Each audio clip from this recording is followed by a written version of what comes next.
from Bundelkhand University and an alumnus of Fortune Institute of International Business, New Delhi, with a specialization in international business. He has over 15 years of rich industry related experience with exposure to areas of general management, sales, marketing, documentation, and operations. He last served as a regional manager north of a mainline career. He is the holder of customs broker's license granted to him in 2019 after he successfully cleared the CVLR examination in his first attempt. So welcome sir. Welcome Varun sir. Thank you so much. Thank you for your kind words. Good afternoon, everyone.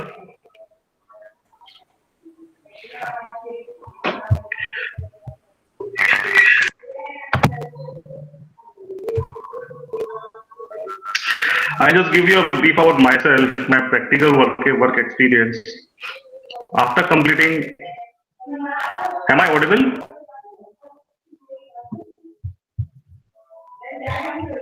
Yes sir. So Okay, please continue. okay.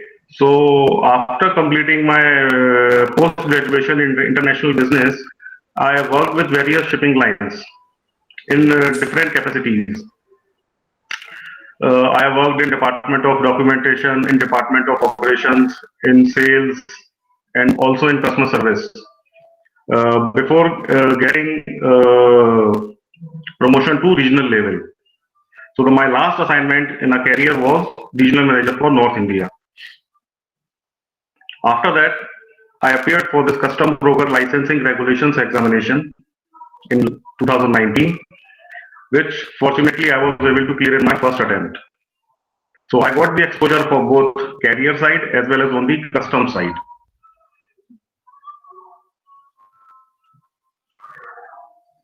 I am really privileged and honored to be present amongst you all.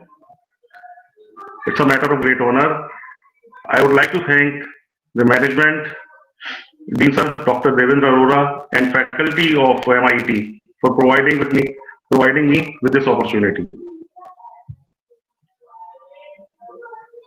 So, in today's session, we have two topics to cover. Number one is international trade agreements, two international documentation.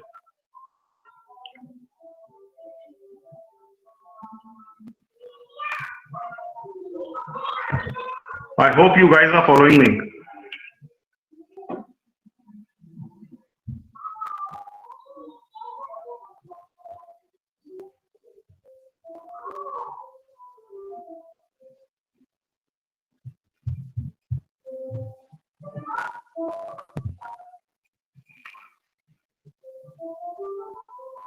Okay, fine, thanks.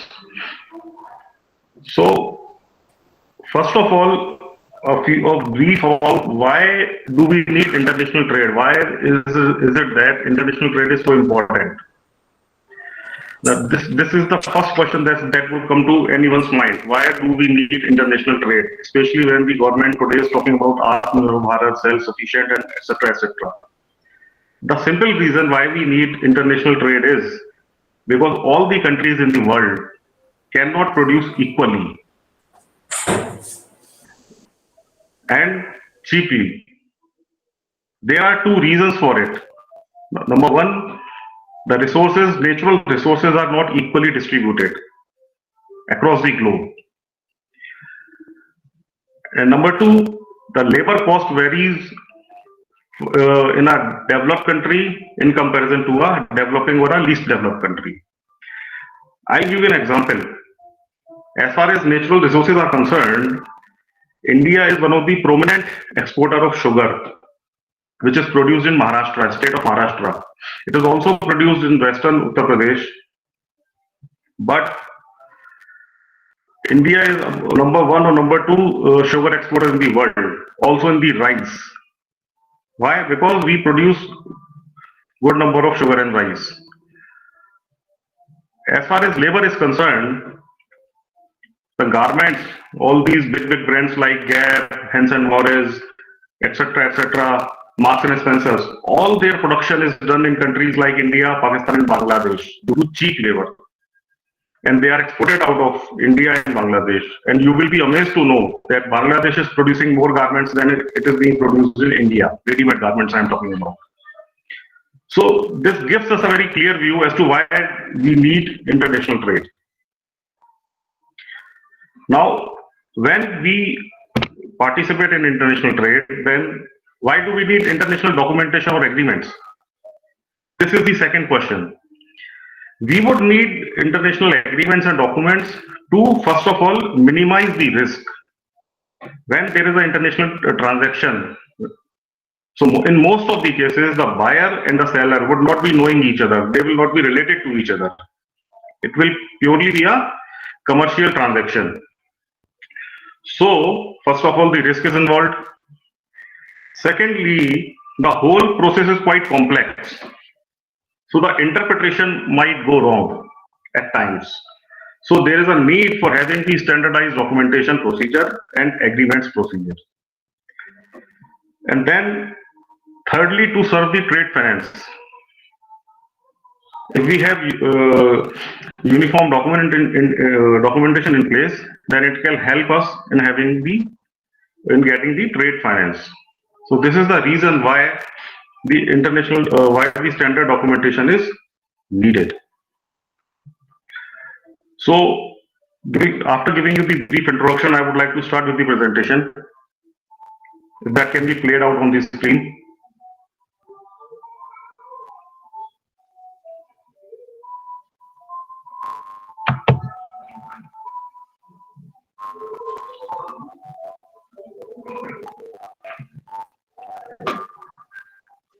Presentation, if someone can play that presentation.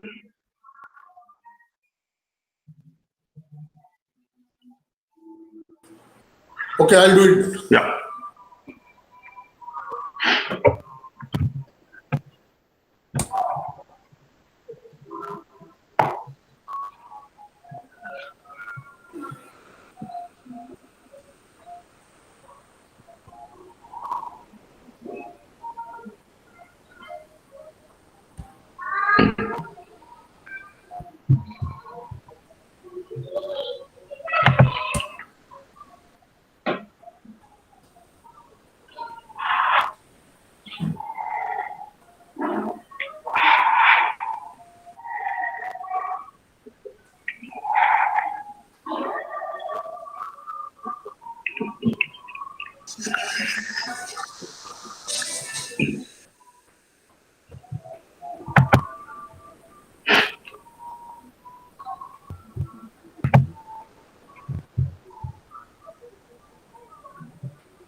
The next slide, please.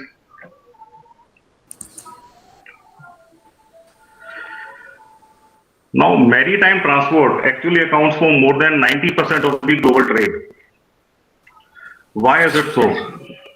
The first reason is connectivity and networking. Almost more than approximate 180 plus countries are connected through waterways transport. So maritime transport plays an important role. Secondly, it is cheaper as well.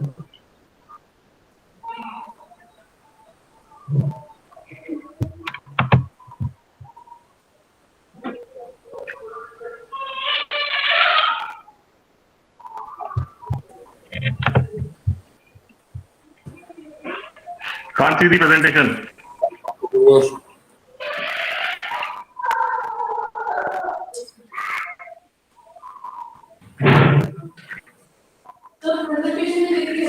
नहीं दिख रही? छोड़ दी मैंने।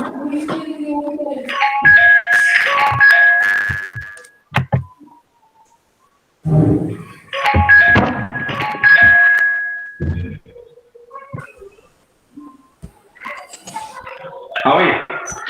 Background में आवाज बहुत ज्यादा आ रही है। अच्छा, ओके, ठीक।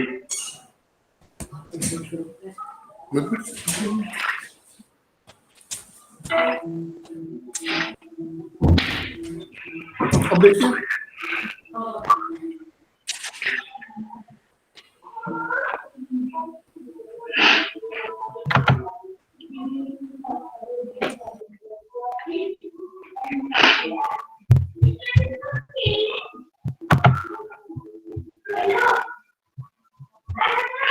So we have UNCTAD, United Nations Conference for Trade and Development. And as per the UNCTAD UNCTAD, more than 80% of international takes place through maritime route. Now there are different conventions which actually control the maritime transport. The latest one is Rotterdam Rules, which were adopted on 11th of December 2008.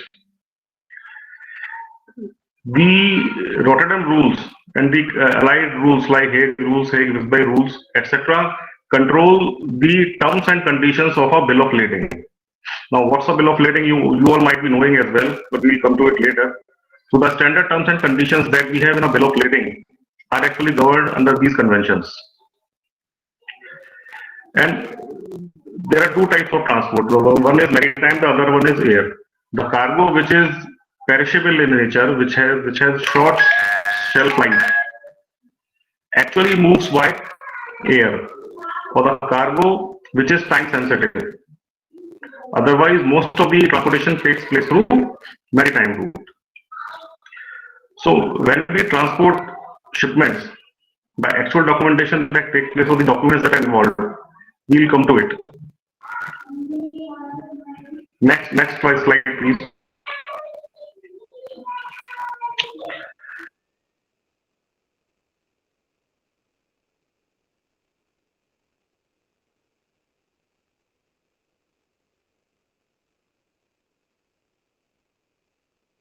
For the purpose of having a standard document 35 days, if it is shipped from western port of India to reach main ports of China, maybe it's Shanghai or Ningbo.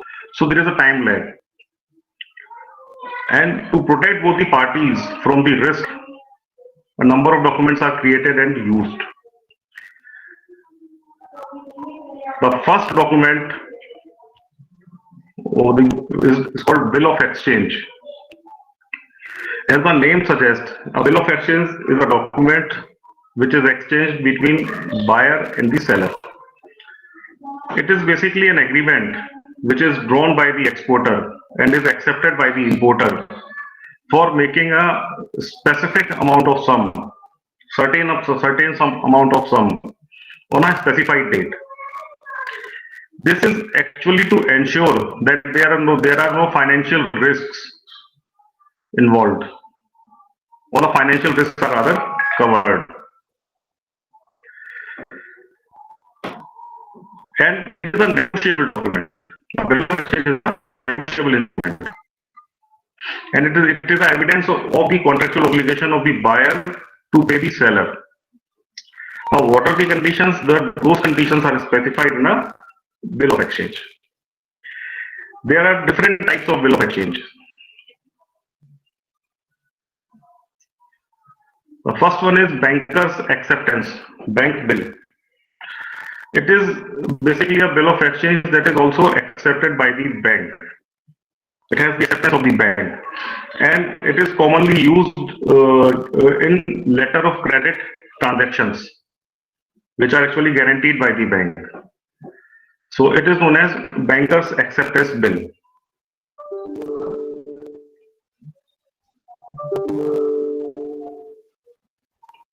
Then we have a clean bill of exchange. When a bill of exchange is not accompanied by any documents like bill of lading, documents like commercial invoice, packing list, certificate of origin, insurance, etc., then it is called a clean bill. By clean bill, we basically mean that bill will not accompany bill of lading. Bill of lading is the most important document because it is a document of title.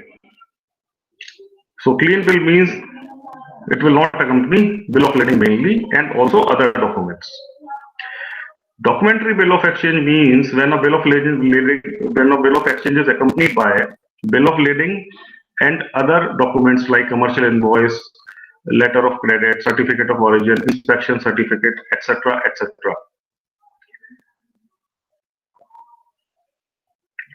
Site bill. When the bill is presented for making the payment before its maturity date, it is called site bill. When the bill is present on the maturity date, it is called usance bill.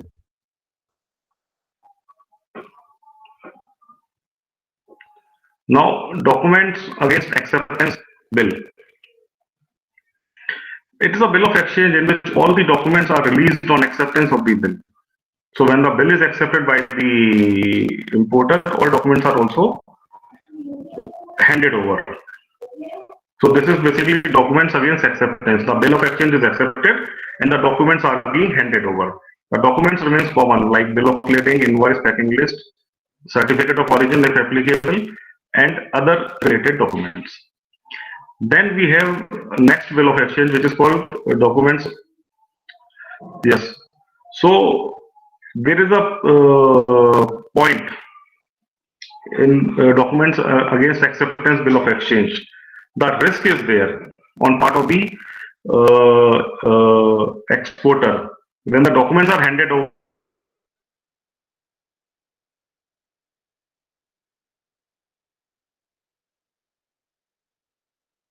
and if the payment is not paid, so that risk is always there. But as we have already discussed, a bill of exchange is a legal case. We have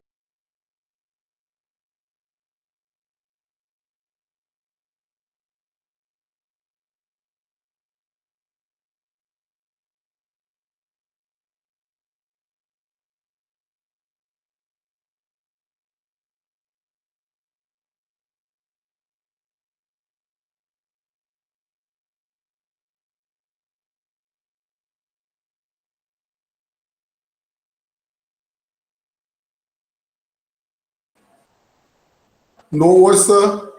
You are not audible.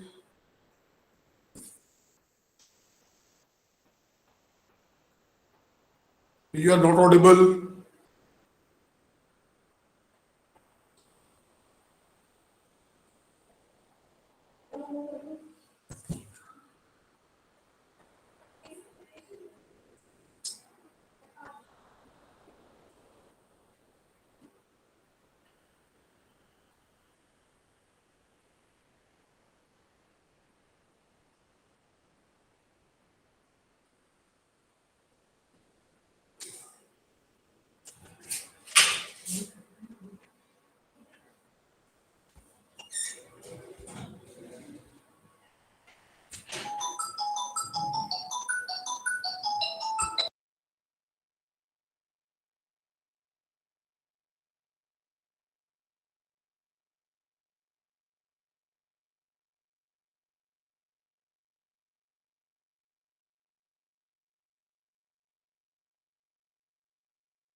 yeah, am I connected now?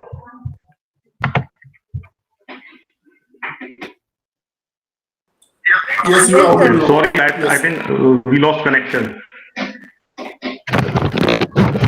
So documents against acceptance.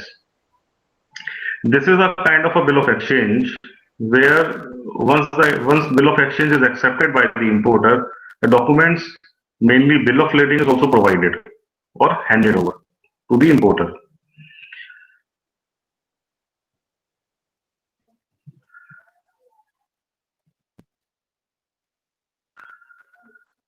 As soon as the bank releases all documents to the consignee, like bill of lading, certificate of origin of goods, inspection certificate, packing list,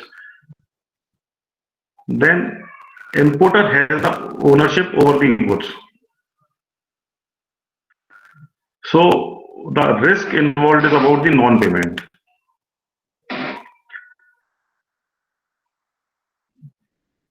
But then, since bill of exchange is a legal document, so that risk can be covered. And when the banks are involved in letter of credit, then the transaction is secure. Documents against payment. In this type of bill of exchange, it specifies that all the documents pertaining to the shipments or the cargo or the goods will be handed over by the bank only when the amount is paid. So the documents are provided subject to payment.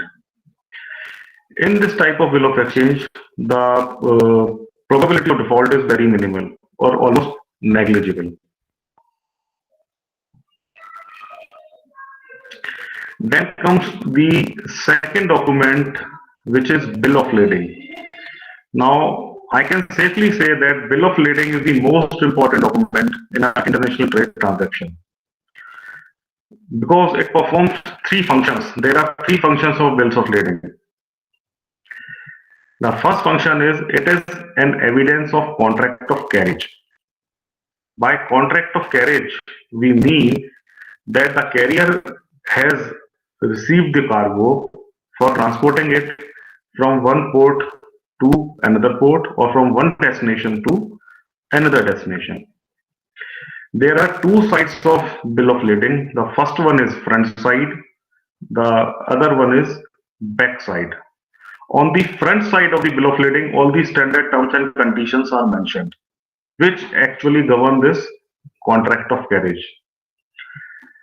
When a customer places a booking with a carrier, then it enters into a contract of carriage with that carrier when the booking is released. As soon as the booking is released, we have this contract of carriage in place. And bill of lading would specify the terms and conditions under which this transportation or this carriage takes place. So the three functions of bills of lading are: it is an evidence of contract of carriage, it is a document of title. The holder of the bill of lading will have the right of ownership over the cargo, which is document of title, which is transferable by endorsement. Now the bill of lading can be endorsed in favor of the ultimate consignee or the buyer. And third function is it is a receipt of the cargo. The bill of lading acts that the carrier has received the cargo and it's in their possession. So the carrier basically acts as custodian of the cargo till the time it is safely delivered to the consignee. Next slide, please. So a bill of lading is an evidence of contract of carriage. It would contain all terms and conditions. It is an acknowledgement that the carrier has received the goods to be delivered to the importer. It describes the goods received for transportation, the name of the port, basically a bill of lading would have place of receipt. Place of receipt means the place at which the cargo was handed over to the carrier. It may be a port, it may be an inland destination also. A bill of lading would also specify the port of discharge, the port at which the cargo would be discharged, as well as the port of loading at the origin country. And a bill of lading will have the details about the description of the cargo.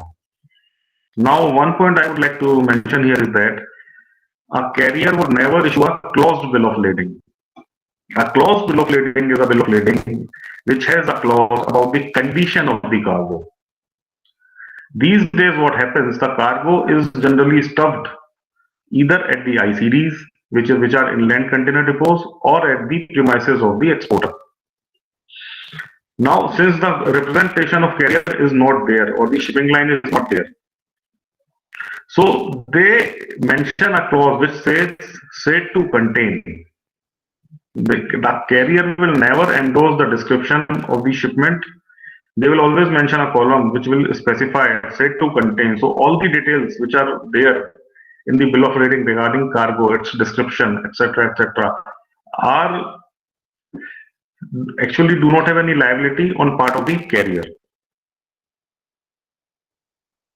Am I clear?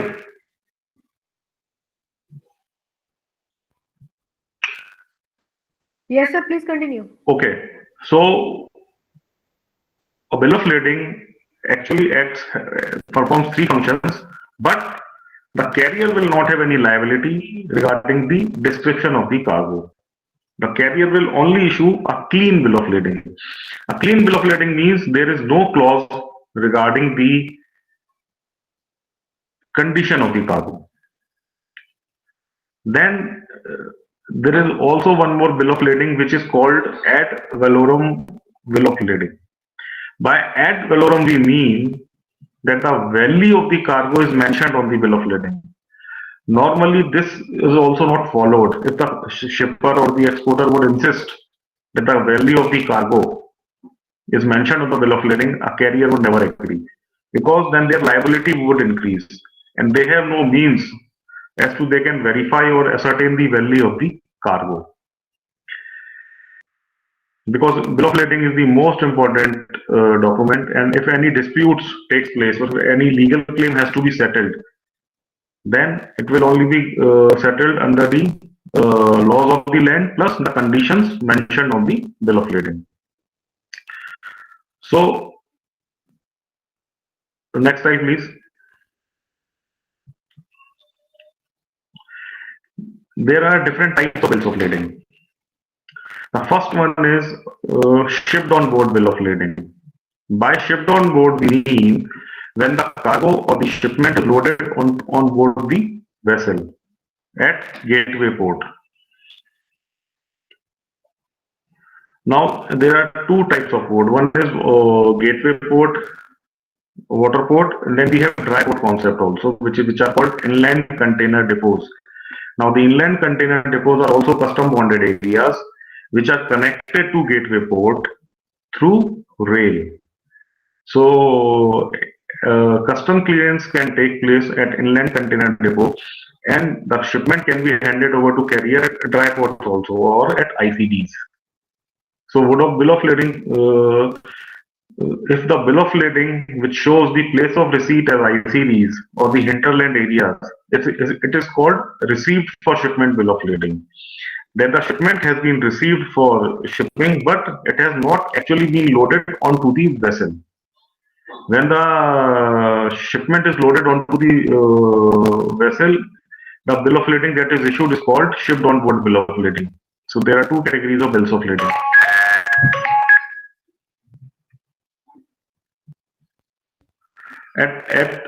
For example, we have a container depot at ICD Tughlakabad, which is the largest ICD in South Asia.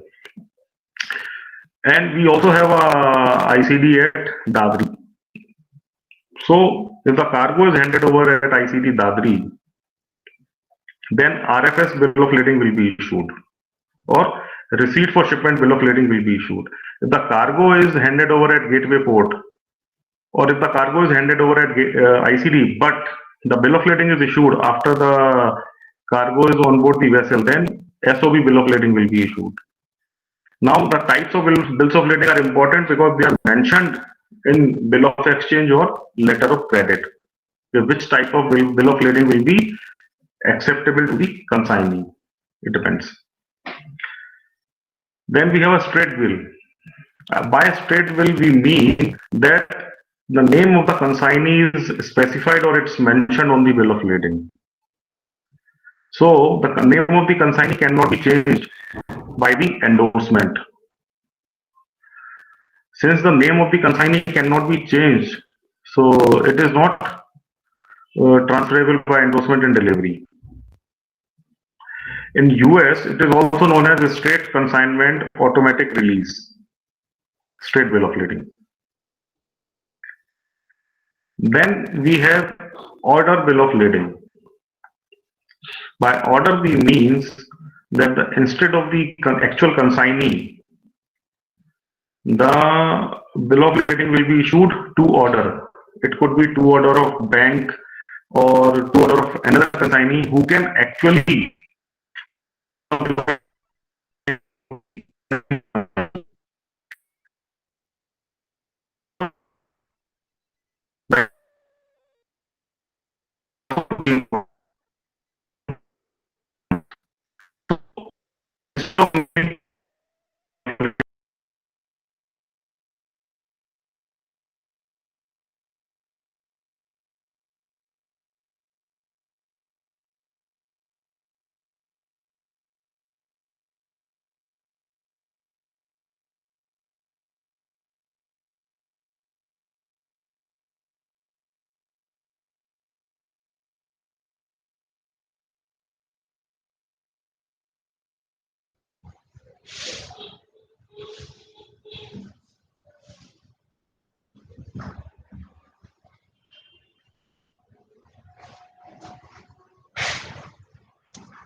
अभी दिखा okay अब आप एक काम किया करो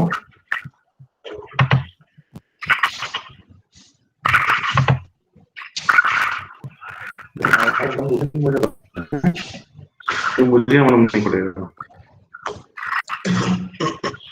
आई think I can no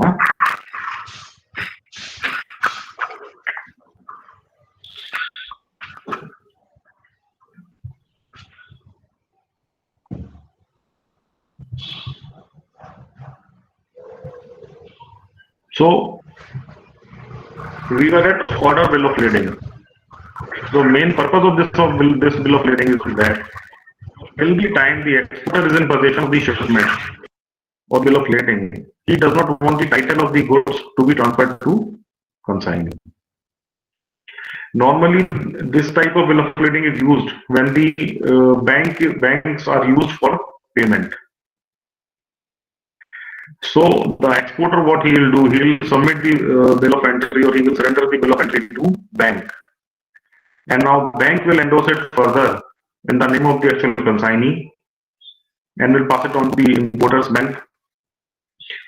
And the importer, after making the payment to exporter's bank, can present it to the carrier and take delivery of the cargo.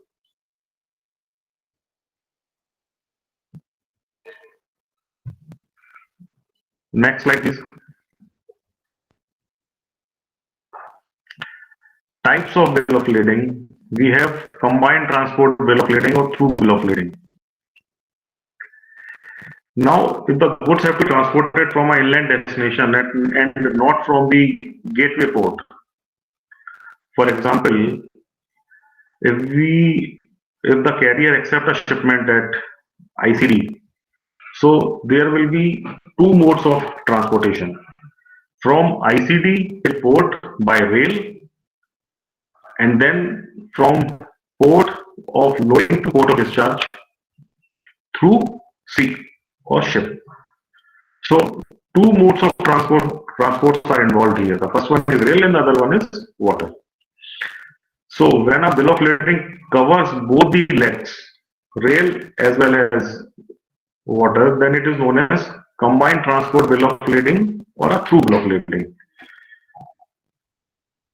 And then there can be another dimension to it, like by truck.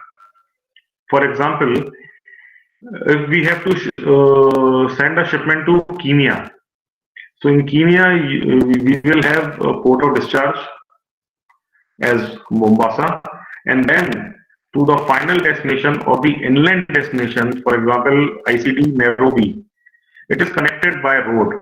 So truck movements takes place. So we have to ship some shipments from Delhi NCR to ICD Nairobi. Then three modes of transport will be involved. The first one is rail from Tughlaqabad to Gateway Port. Then second one from Gateway Port of Mundra or Nhava Sheva to Gateway Port of Mombasa, and then from Gateway Port of Mombasa to ICD Nairobi via truck. So we have three modes of transportation. So when a bill of lading will cover two or more than two modes of transportation, it will be known as combined transport bill of lading or multimodal transport bill of lading or through bill of lading.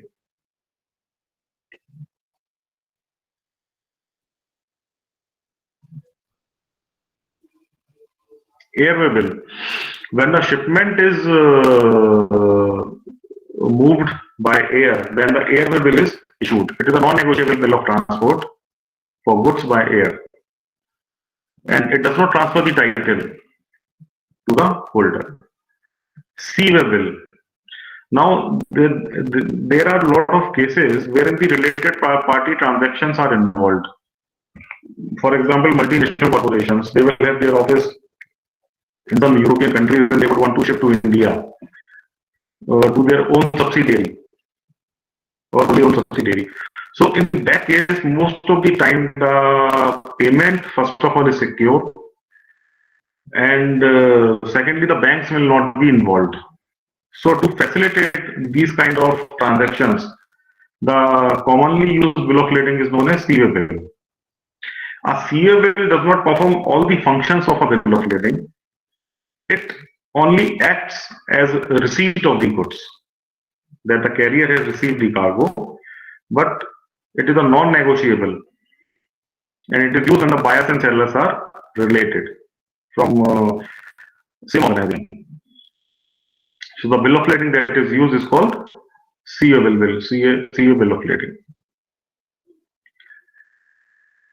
Letter of credit. Letter of credit is basically most used type of document for making payments in international trade transactions. A letter of credit forms part under the UCPDC, Uniform Customs and Practices for Documentary Credit, which are approved by International Chamber of Commerce. Now, a letter of credit is an undertaking which is given by the importer's bank on the request of the importer, that it will make payment to the beneficiary, the exporter, under certain terms and conditions.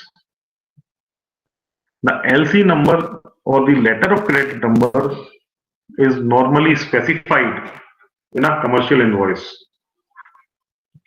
There are four parties involved in a letter of credit: exporter, exporter's bank, importer, and importer's bank. The LC imposes the superior credit worthiness, which means that the exporter is protected from the credit risk and the risk of non-payment. It is the most commonly used document for making the payment. Types of LCs. Clean LC. If the issuing bank agrees to make the payment to the exporter under the terms of LC without any documents, when I say any document, it means bill of lading and other related documents. In international trade transactions, it is called clean LC. This type of LC is not normally used in international trade transactions. Documentary LC. If the issuing bank will release the payment only when the certain or the relevant documents are submitted, it is called documentary LC. Now the related documents again would be bill of lading, commercial invoice, and packing list. Fixed LC.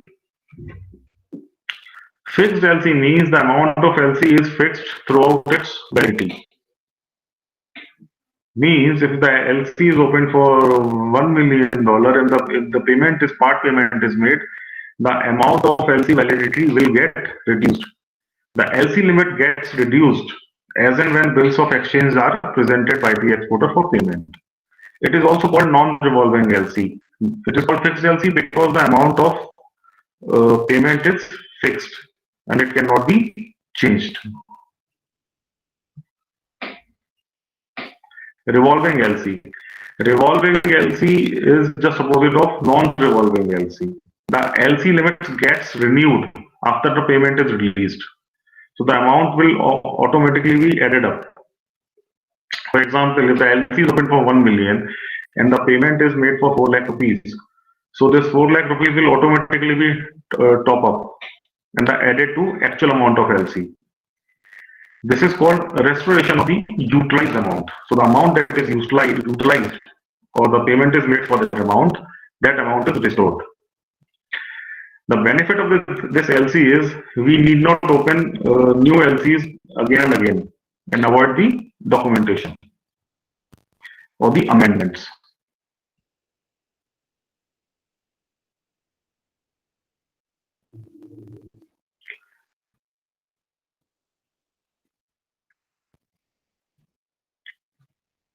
Next slide, please.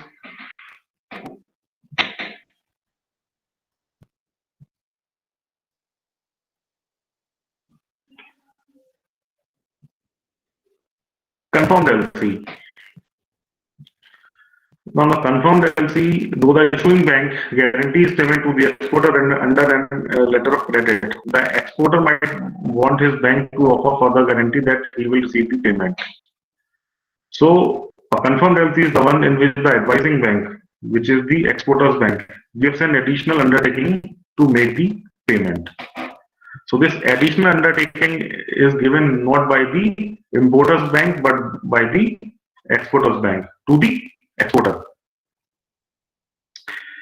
If this additional guarantee is not provided, then it is called unconfirmed LC or unconfirmed letter of credit.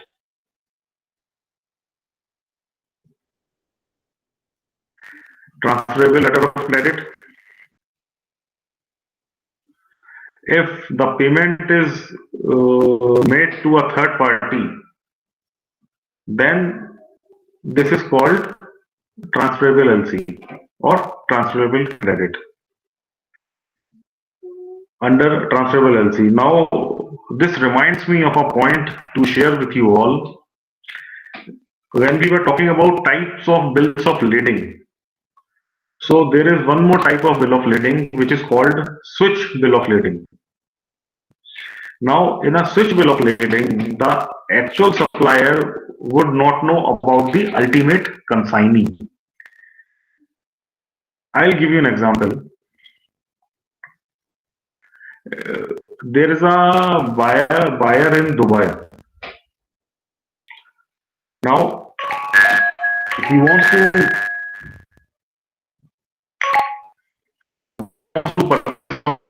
shipments, for example, ethyl alcohol from India, and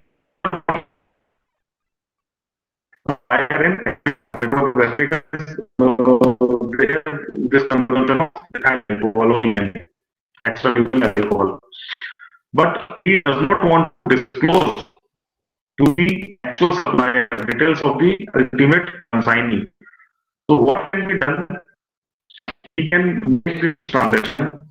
He can get the bill of lading issued with consignee in his name. He can be consignee in the first level of lading, and the shipment is actually moving to from India to Africa. But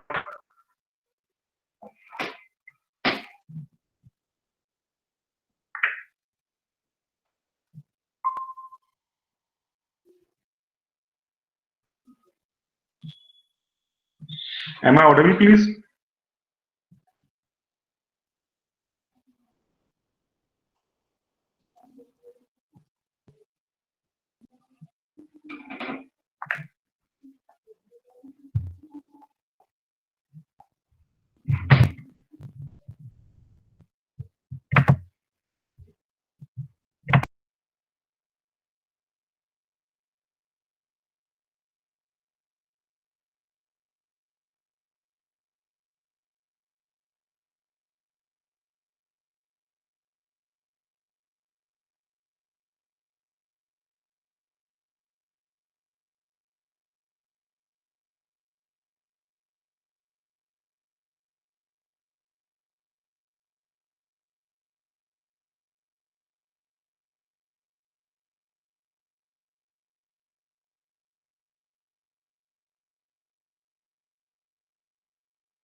Yes.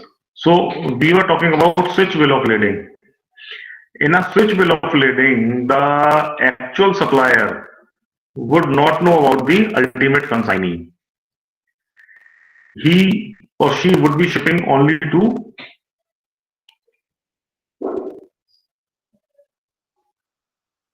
an entity which acts as a consignee for the actual supplier. So in a switch bill of lading, what happens? The buyer details are changed midway. When the shipment is under carriage, the original bill of lading is surrendered and a new bill of lading is issued at a third country port.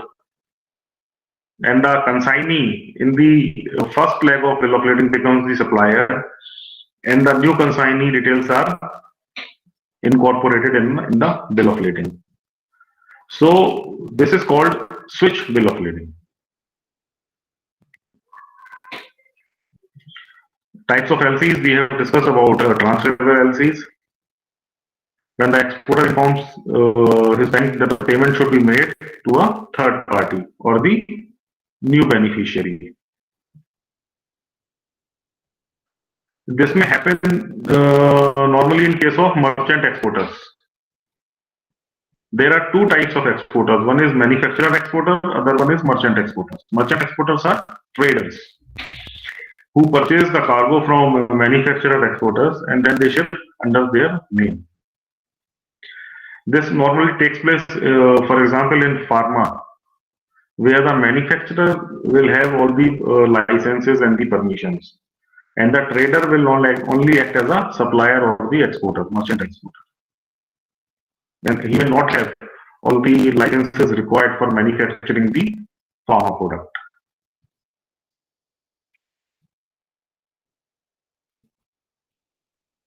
Connected?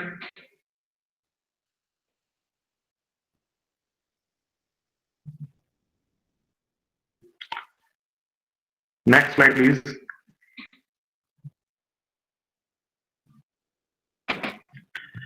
Revocable LCs. As the name suggests, the issuing bank has the right to cancel or amend the LC without having the consent of the exporter. In this type of LC, the LC can be amended without getting the consent or the permission of the exporter. It is called revocable LC. This is a risky type of letter of credit and does not offer the safety against the credit risk. So it is rarely used. It is not normally used in international trade. Irrevocable LC. This is most commonly used in international trade transactions. The issuing bank cannot change or cancel the LC unless it has the consent of the exporter.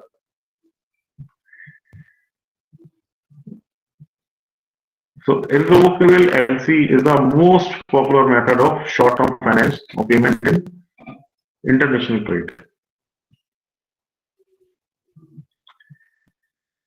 The International Chamber of Commerce published UCPDC, as I had mentioned, Uniform Customs and Practices for Documentary Credit in 1933. The UCP rules are used all over the world. They are standard rules, and they were amended in 51, 62, 74, 83, 93, and 2006. The latest rules are known as UCP 600, and they are effective since July 2007. LC is a standardized document and can be structured in various types like irrevocable, transferable, and confirmed. It is the most commonly used method of interfinance and international trade.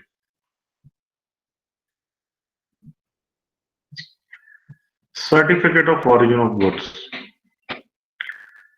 As the name suggests, this document certifies the origin of cargo. Now, there are two reasons for this document. The first one is to get the tariff benefit or duty benefit. The other reason is two countries might not want to deal with each other or directly deal with each other. So, for example, Arab countries and Israel, due to various political reasons. So, there are two types of certificate of origins. First is preferential, other one is non-preferential. A certificate of origin is an instrument that establishes the origin of the goods into a country. The rules of origin were framed by the WTO, World Trade Organization. Sometimes the importer country may ban the import of goods from a specific countries. It may happen due to various policy reasons or maybe due to quality, maybe due to other political reasons. So, to specify the origin, this document is issued by the inspection councils. If the importer country gives tariff concessions to the goods imported from a specified country, then also CO or the certificate of origins is a proof that some goods are eligible for this tariff reduction.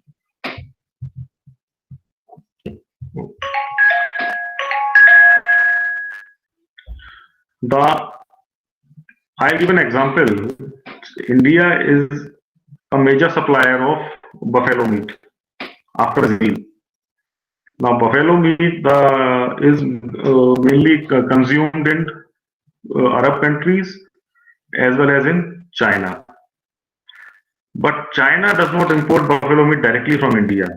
So, Indian buffalo meat is exported to Thailand or to some other country, and then China imports the buffalo meat from that country. So actually the cargo is originating from India and not from that particular country. But since China is not dealing directly with India, so they import from Vietnam or from Thailand. The buffalo meat is Indian. Here, the certificate origin plays an important role. Types of certificate of origin. There are two types. One is preferential certificate of origin, which extends tax concessions, that means import duties and taxes. Developed countries use it to give tariff concessions to developing countries. A non-preferential CO does not give any tariff concessions, but only provides the evidence of origin.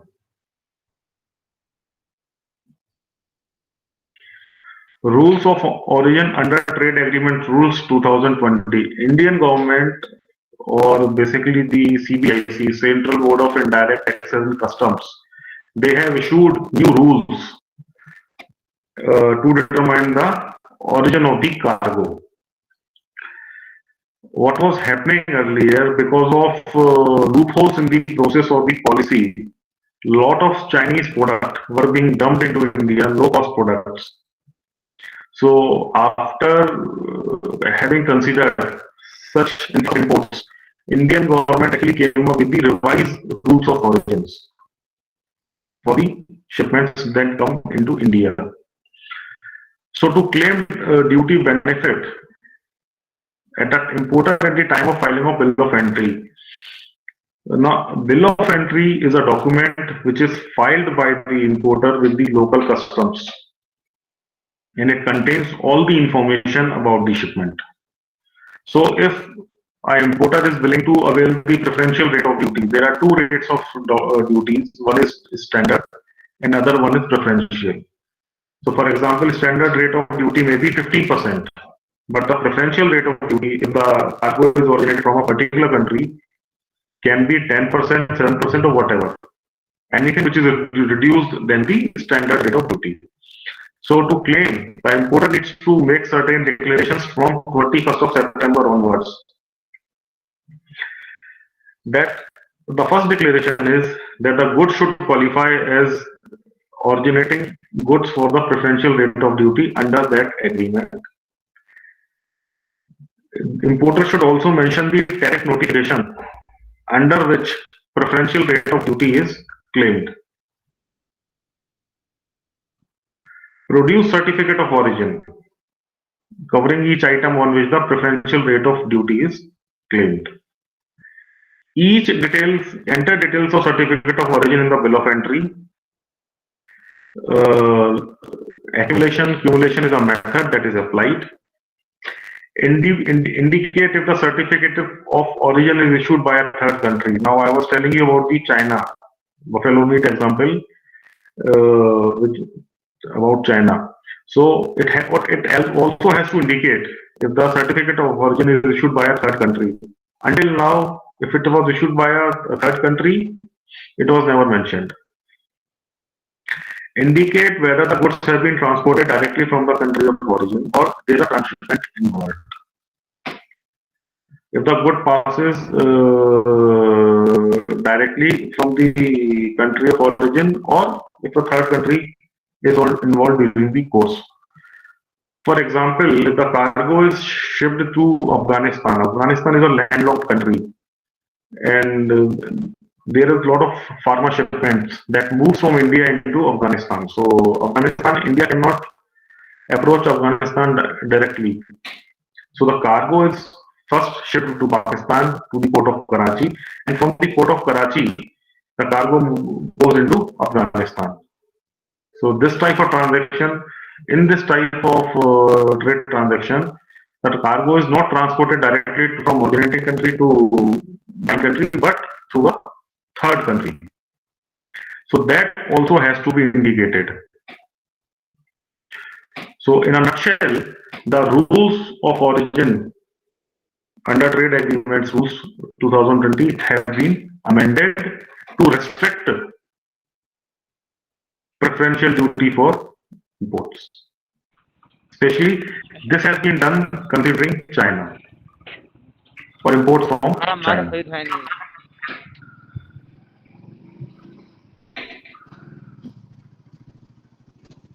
Next slide, please.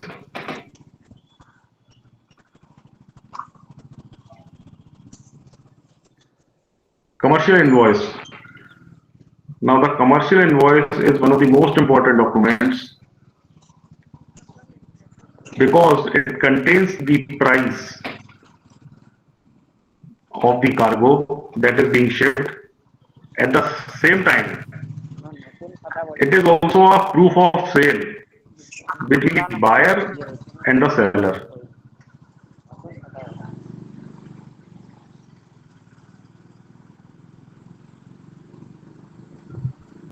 So a commercial invoice would contain the details .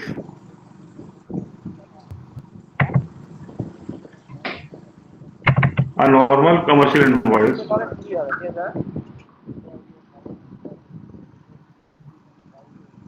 এইবারে তুমি last বার বললে না এটা 1 বছর পরে হ্যাঁ 1 বছর পরে হইলে তো বাস বুঝতেই মনে হয়ে যাবে 1 বছর পরে ওইটা কথা পাবে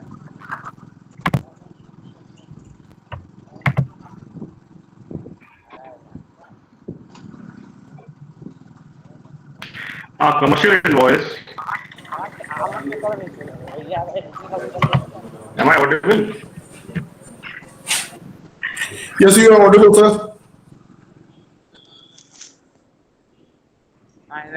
যদি ঘরটা যদি হয়েই যায় There is some disturbance, I think. Yeah. I request all the participants to mute themselves.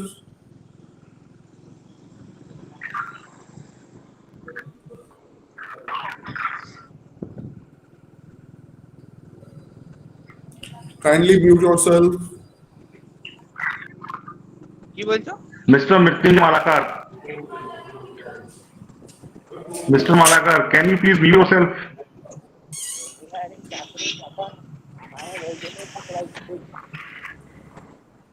চাকরিওয়ালা জামাই বলে চাকরিওয়ালা জামাই তাহলে হয় তো যদি তোমার কি Mr. Mrityunjay Malakar. He's muted now. So, commercial invoice. It contains, it is an important document because first of all, it is a proof of sale between the buyer and the seller, and it contains relevant information like details of the exporter, details of the consignee, invoice number and date, buyer's order number, notify party if any, place of receipt, pre-carriage, if it is by rail or by road. It contains information about the country of origin of goods. It also mentions the country of final destination, details of the vessel, port of discharge as well as port of loading, terms and delivery of payment.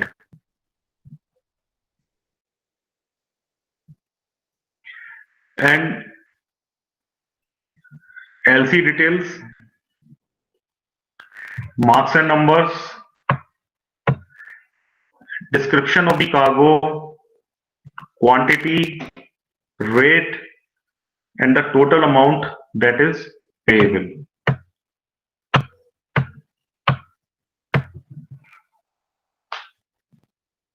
So, a commercial invoice would contain all the relevant details about the transaction. And when the shipping bill is filed with customs at destination, then the commercial invoice is also presented to customs. It helps customs to verify the transaction value, because the import tariff or duty is normally or mostly charged on the transaction value, the value at which the transaction has taken place, the price for the cargo agreed between the buyer and the seller. So this is another importance of commercial invoice. Now, packing list is a document which is used in international trade to give specific information about the shipment, number of packages, etc., etc. So like commercial invoice, it would contain details of manufacturer or the exporter, reference number, buyer's order, consignee, notify party, pre-carriage, place of receipt, country of origin, country of final destination, port of discharge, and total number of packets, their quantity, their gross weight, net weight of the cargo, gross weight of the cargo, and other relevant declarations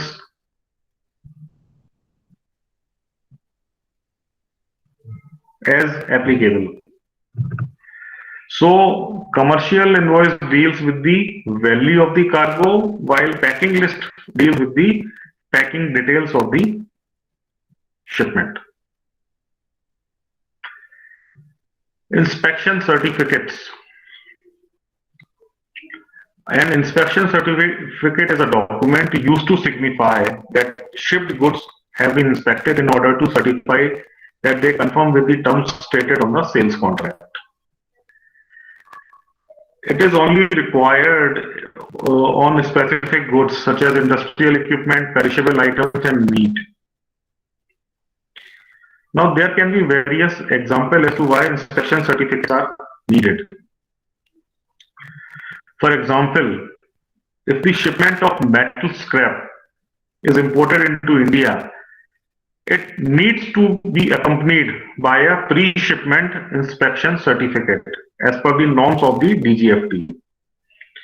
PSIC means that the cargo, before it is stuffed in the container, has to be inspected that it does not contain, number one, any radioactive element, number two, any active arms and ammunition,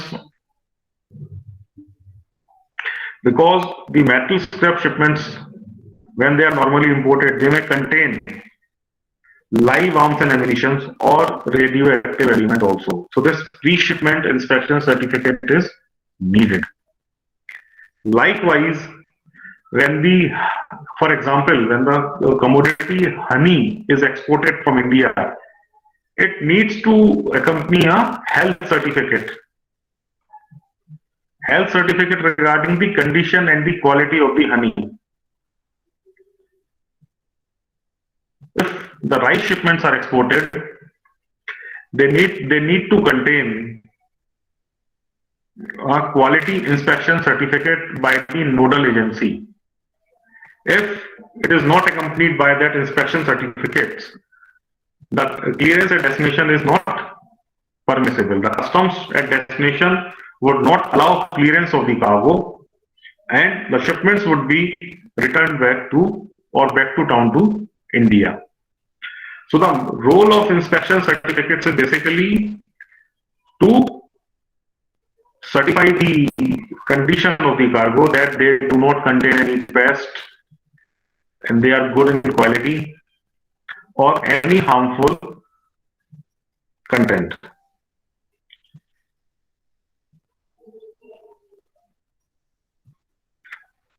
The inspection certificates are basically issued by Export Inspection Councils or EICs. Now, there are various export promotion agencies.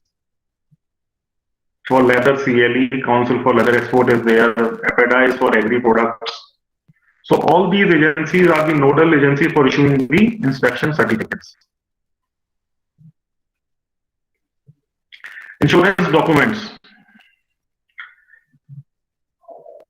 Now, when the transaction takes place, or when the goods are in transit from the seller's premises to the buyer premises, and when during the course of the journey, the goods are exposed to the risk of loss or damage from various reasons. It may be due to bad weather in the sea or cyclone, etc., etc. So to protect the goods from loss or damage, or to cover the financial risk, the cargo is always insured. Hence, we need insurance. The main purpose of the insurance is to cover the value of the shipments. There has been a recent example of a vessel of a shipping line called One Ocean Express. One of their ships encountered a cyclone en route their journey, and about 1900 containers or the boxes were accidentally discharged into the sea and the cargo got damaged. Now, if we do not have the insurance, it will result in financial loss to the vessel operator as well as the exporter. Now, the vessel operator is covered by terms of lading mentioned in the bill of lading, and the exporter is covered through insurance documents.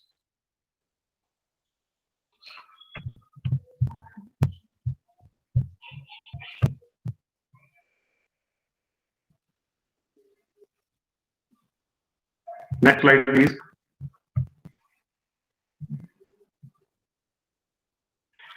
Now, second part of our discussion, which is international trade agreements.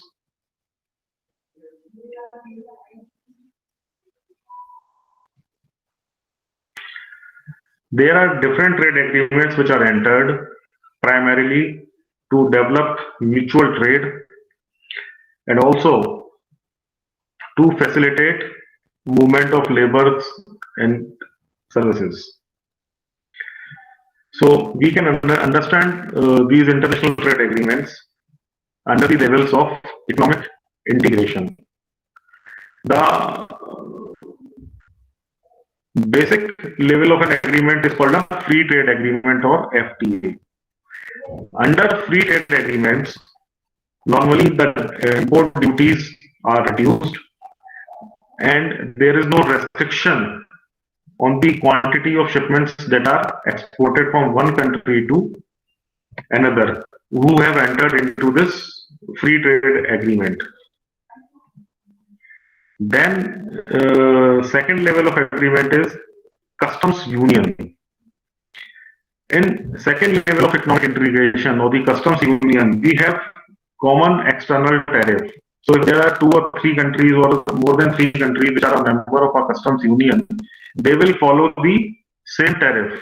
If the cargo is imported by any of the country, the same tariff would be applied, with the common tariff would be applied. Now, a greater level of integration is achieved in common market. In common market, there is free movement of capital and services. Next slide, please.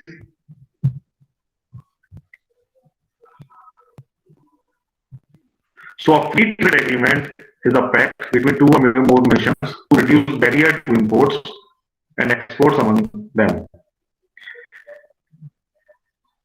Under a free trade policy or free trade agreement, no government tariffs or reduced government tariffs or quotas or subsidies are applied.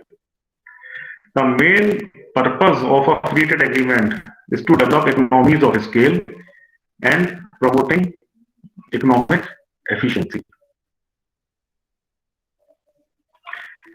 So certificate of origins that we covered during previous slides are used as one of the documents when the goods are transported under free trade agreements.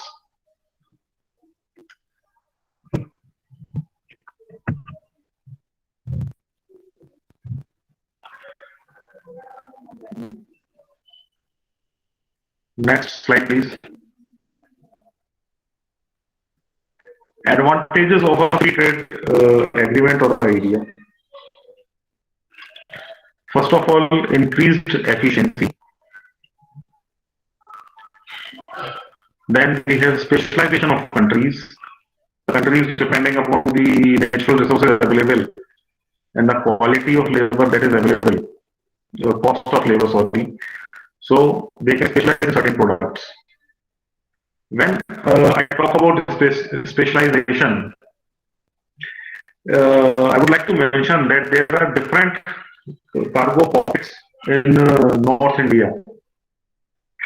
For example, Moradabad specializes in handicrafts made up of brassware.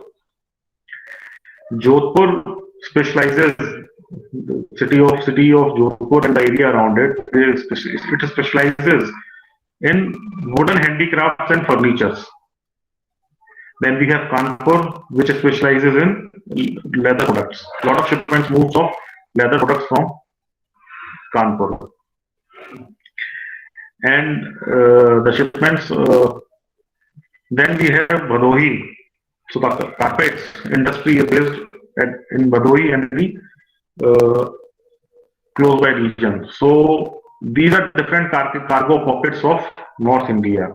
So similarly, there are different countries depending upon their size and scale of production and the availability of natural resources.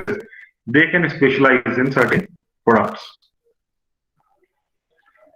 No monopoly. When there is a free trade and tariffs and quotas are eliminated, monopolies are also eliminated. There are more players involved who can come and join the market, and as a result, the customer or consumer can be benefited from the fair competition. Lowered prices.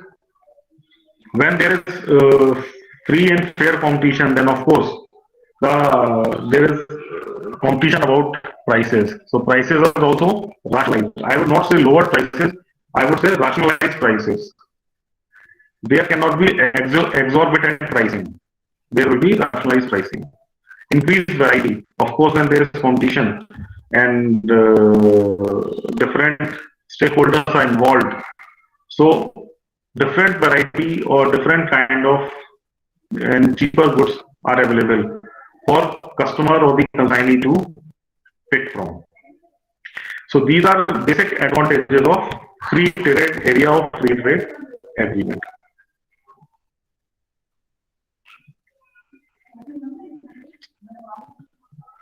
Custom union is an extended form of a free trade area with additional feature of having a common external tariff. The main goal of a custom union is to promote intra-regional trade and promote economic development. So all the features of a free trade area plus having a common external tariff. So they will, if any of the countries which is part of a custom union will import something, the common tariff would be applied irrespective of the country which is importing the cargo.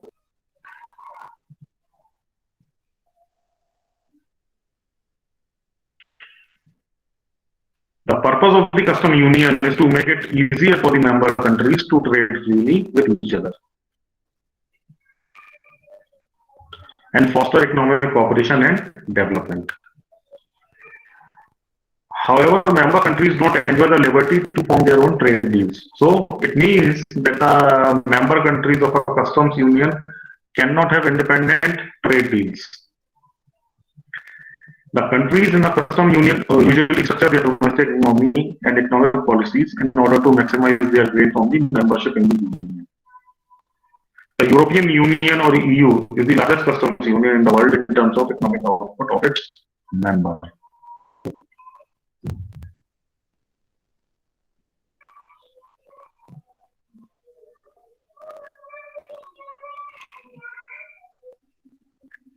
Common market.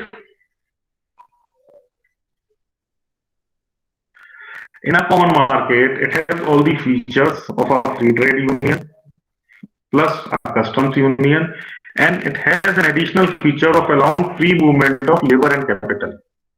Labor can move freely from one country to another in a common market. This is the specific feature of a common market. So it will have all the benefits and features of a free trade area as well as the customs union, but additionally, it will allow free movement of labor and capital among the members in the group or the region.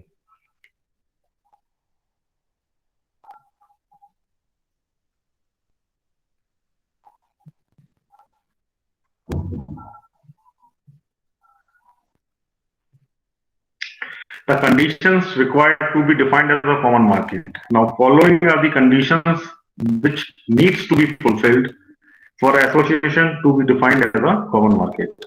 Tariffs quotas and all barriers regarding importing and exporting goods and services among the members of the common markets are eliminated.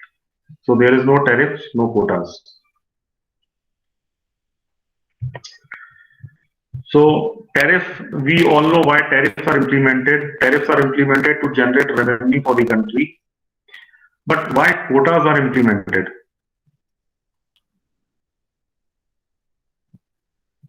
Anyone would like to brief why quotas are implemented?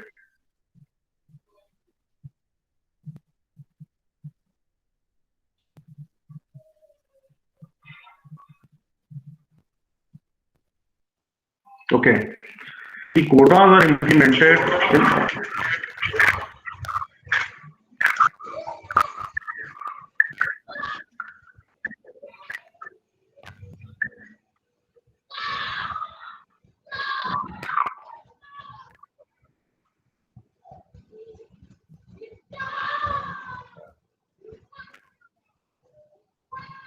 the quotas are implemented basically to control the quantity that is exported so as to avoid shortage in the domestic market.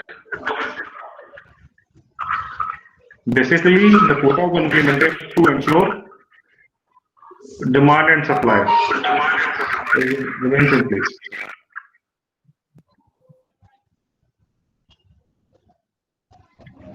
Now, the second condition is for a common market is a common external tariff is adopted.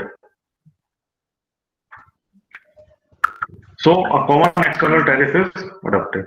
The third factor is labor and capital are able to move freely without restriction among the member countries. So, there is no restriction on the movement of labors in a common market.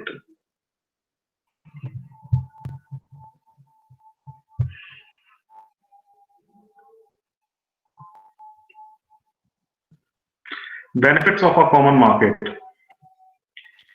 The first benefit is free movement of people, goods, services, capital.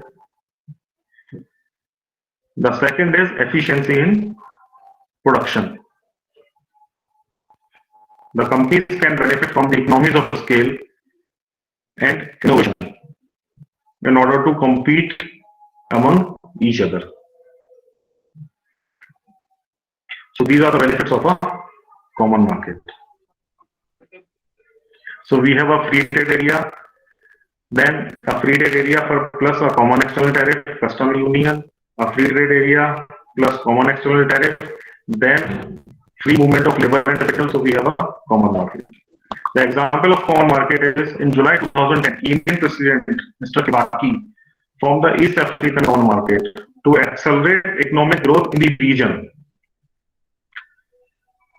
The establishment of a common market in East Africa was an extension of an existing customs union which was created in 2005 and was made up of 6 countries. There were 4 aims to establish this common market. Free movement of goods, that there is no quota, no tariff restriction, free movement of labor, free movement of services, and free movement of capital.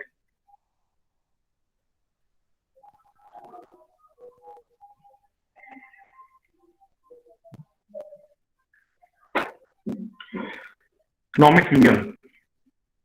All tariffs are removed for trade between member countries, creating a uniform market.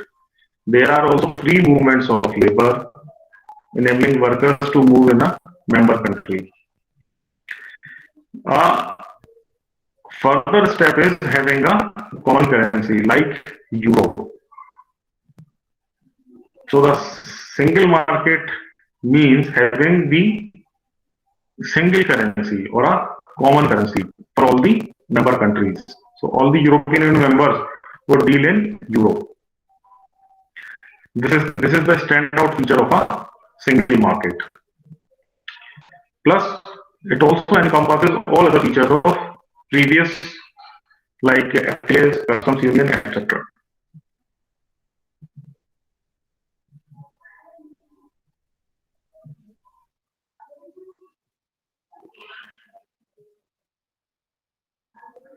Next slide, please. Political union represents the potentially most advanced form of integration with a common government, and where the sovereignty of a member country is significantly increased. The example is US.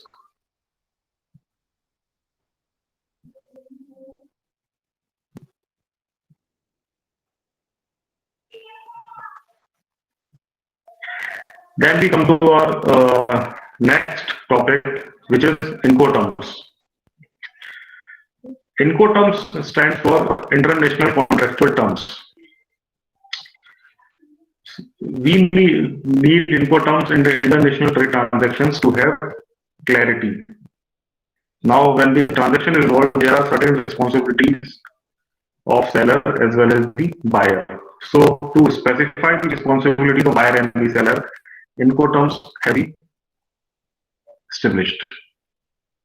They have been adopted by ICC, International Chamber of Commerce, which is affiliated with World Bank, which is affiliated with United Nations, with WTO, with IMF, etc., etc. The two most commonly used Incoterms are FOB and CIF.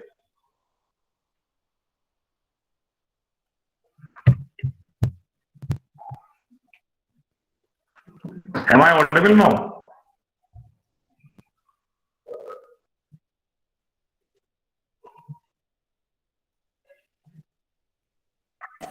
Yes, you are audible, sir. Okay.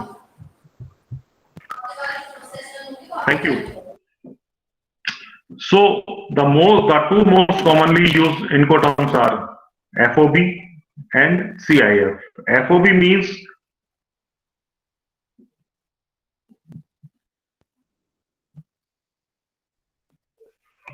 okay.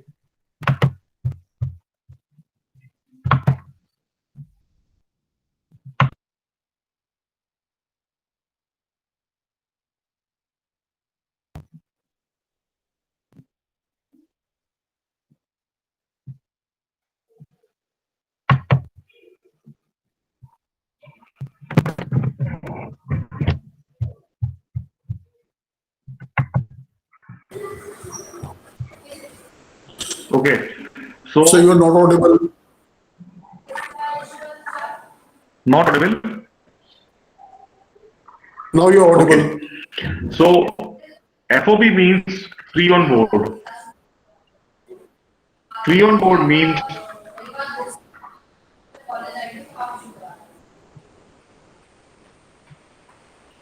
I can hear some background voices.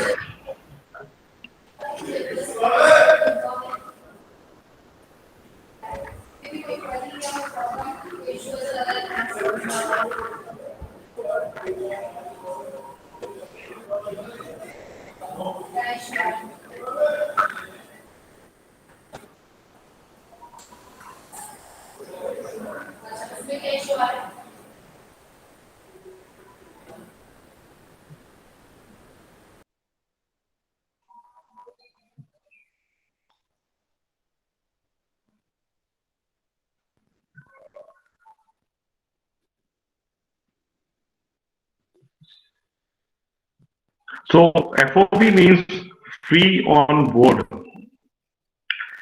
Now there are different responsibilities or charges like packaging, like movement from factory till load port.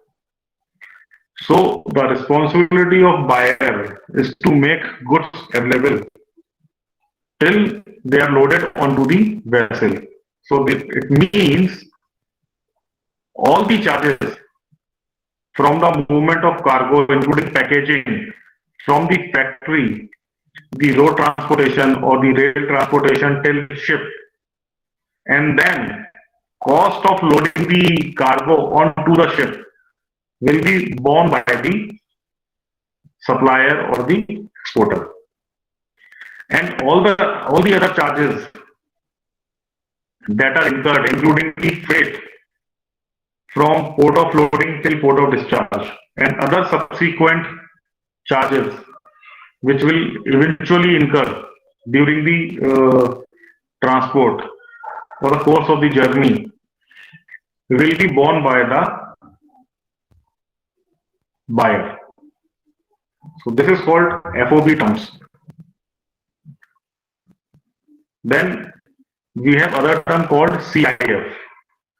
CIF means it stands for cost, insurance and freight. So the charges of freight from port of loading till port of discharge would also be borne by the exporter. So we have these two Incoterms which are most commonly used. One is FOB, other one is CIF. See, all these big buyers in the USA like Walmart, Target, JCPenney, they all deal in FOB terms. Means they deal with various suppliers worldwide, including India, and the responsibility of the supplier in India or in any other country is to make the goods available at on board the vessel. Now, they have global agreements with all the shipping lines for space as well as freight. So they deal directly with shipping lines regarding the space and freight charge, and they pay these charges. So this is called FOB business or nominated business. When an exporter in India is dealing independently with a supplier, they mostly deal in CIF terms. However, it may vary from buyer to buyer and depends upon the negotiations and the terms and conditions of the agreement. Normally, the freight terms are specified in the bill of lading. It says freight prepaid, means the freight has already been paid, or freight to collect, means freight has to be collected at destination. So the conditions are mentioned in the bill of lading. Next slide, please. These are some of the terms which gives us an idea about the responsibilities of buyer and seller. So ex-works means the goods are made available at the factory and the buyer has to make all the arrangements including cost from the factory. FCA means free carrier. The goods are loaded onto the carrier and the buyer's responsibility starts from here. And then we have FOB terms, which is most commonly used, and CIF terms. Then we have some other Incoterms like DDP, destination duty paid. So this includes the payment of the custom duty on part of the seller.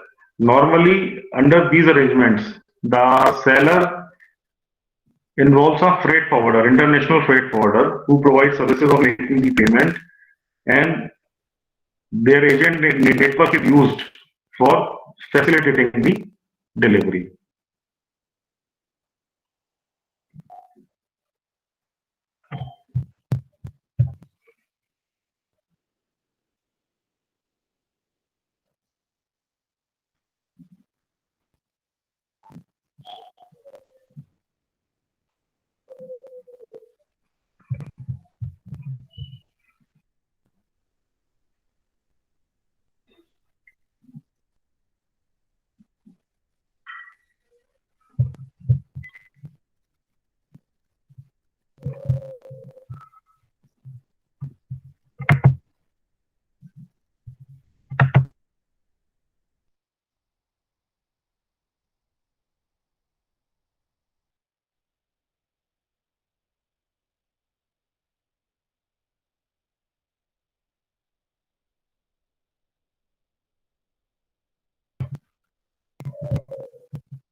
So, Yes, sir.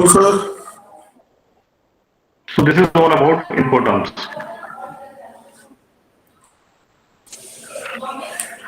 Any queries from anyone?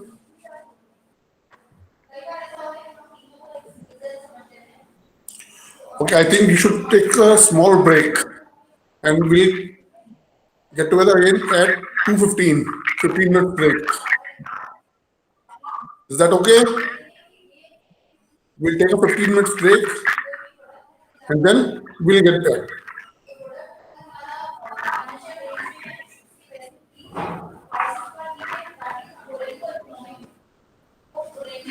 Okay.